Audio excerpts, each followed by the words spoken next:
My name is Yula and I am an artist and filmmaker in Toronto. I am also an Israeli citizen.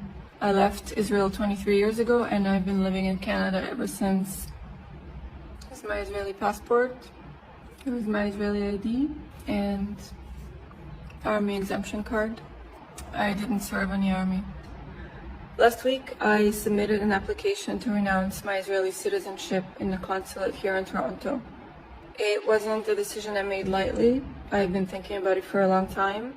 In fact, from the moment I learned about the real history of the place where I grew up, the history that wasn't taught to us in schools or even talked about while I was living there, until last week at the consulate, it's been a really long process that took 2 decades. Yes, I did it in response to Israel's horrific assault on Gaza, but since this isn't the first time that Israel is bombing Gaza, why now? Why this moment?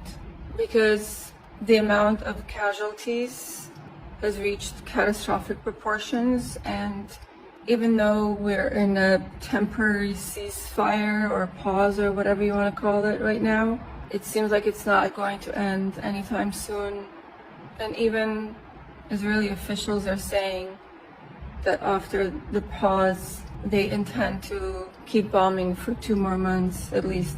This decision is going to affect my life, my ability to visit the place where I grew up. It's going to affect my relationship with my family, my relationships with the people closest to me, not just there, but here in Canada. I spent the past few weeks crying over witnessing horrific, heartbreaking, fucked up death and pain, but also grieving over the possibility that I may lose my relationship with my family.